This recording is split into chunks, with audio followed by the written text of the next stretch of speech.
Depuis la fin 1993, pour satisfaire la réglementation éditée par la FAA, tous les aéronefs d'une capacité supérieure à 30 sièges survolant les États-Unis sont équipés de TICAS. Par voie de conséquence, un nombre important d'aéronefs équipés de ce système effectuent des vols dans l'espace aérien européen.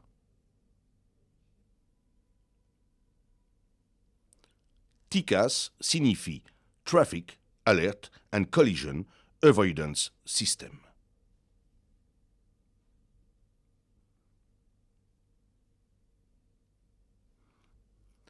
Le TICAS fait partie d'une famille d'équipements embarqués d'anti-abordage, connue sous le nom d'ACAS, et qui fonctionne indépendamment du service du contrôle du trafic aérien.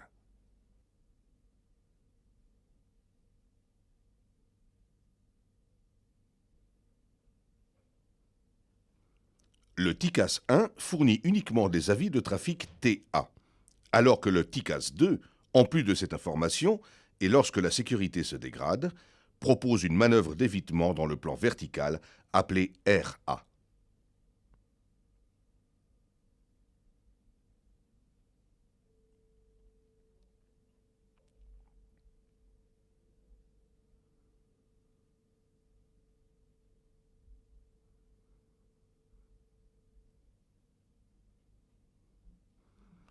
L'équipement embarqué comprend deux antennes, une antenne directionnelle sur la partie supérieure du fuselage et une antenne omnidirectionnelle ou directionnelle sur la partie inférieure.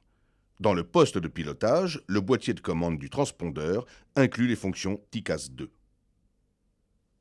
Quant à la présentation visuelle des informations TICAS 2, elle varie en fonction de la configuration du poste de pilotage.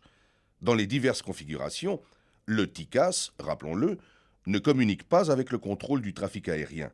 Il reste une aide en vol pour l'équipage.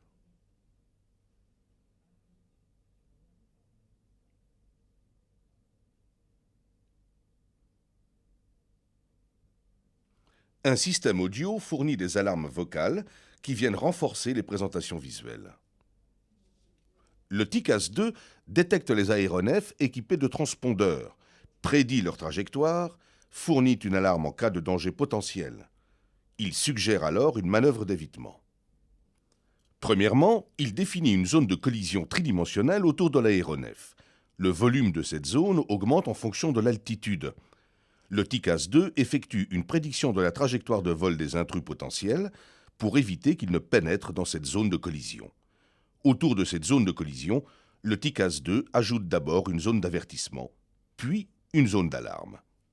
La forme et la taille de ces zones sont fonction du profil de vol de l'intrus. Le système calcule le temps nécessaire pour pénétrer dans la zone de collision et non la distance. La protection varie donc en fonction de la géométrie et de la position de l'aéronef intrus.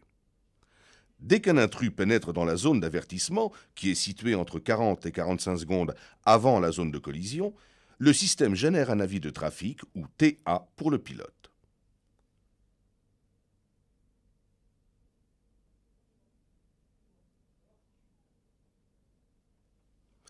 À la limite de la zone d'alarme, entre 20 et 25 secondes avant la zone de collision, le système génère un avis de résolution, ou RA.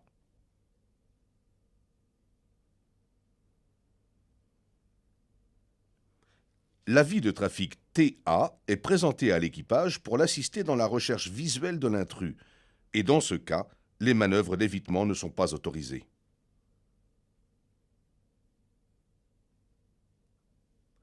Si la recherche visuelle de l'intrus n'aboutit pas, et si l'intrus continue sur sa trajectoire et pénètre dans la zone d'alarme, l'avis de résolution RA fourni au pilote sera soit correctif, soit préventif. Un avis de résolution correctif propose au pilote une manœuvre d'évitement dans le plan vertical, et un avis de résolution préventif indique une plage de vitesse verticale à éviter.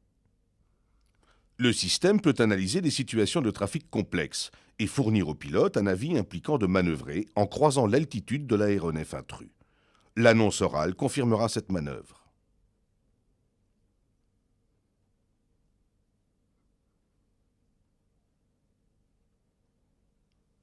Lors d'un avis préventif,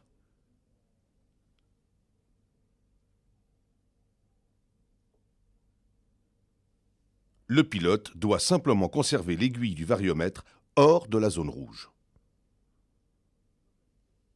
Comme la vitesse verticale actuelle est parfaitement acceptable, il n'y a pas de zone verte. Lorsqu'il n'y a plus de risque pour l'intrus de pénétrer dans la zone de collision, le système informe le pilote. Le pilote retourne alors rapidement mais sûrement dans sa trajectoire de vol assignée et informe l'ATC dès que possible.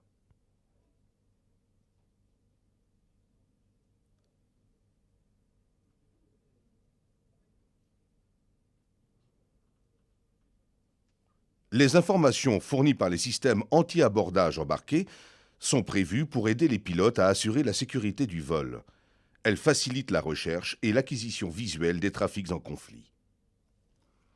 Rappelons que les manœuvres basées seulement sur les avis de trafic ne sont pas autorisées, que dans le cas d'un avis de résolution, la modification de la trajectoire de vol doit être limitée au minimum nécessaire pour satisfaire l'avis de résolution, qu'enfin, aucune manœuvre ne doit être effectuée dans la direction opposée à celle de l'avis de résolution.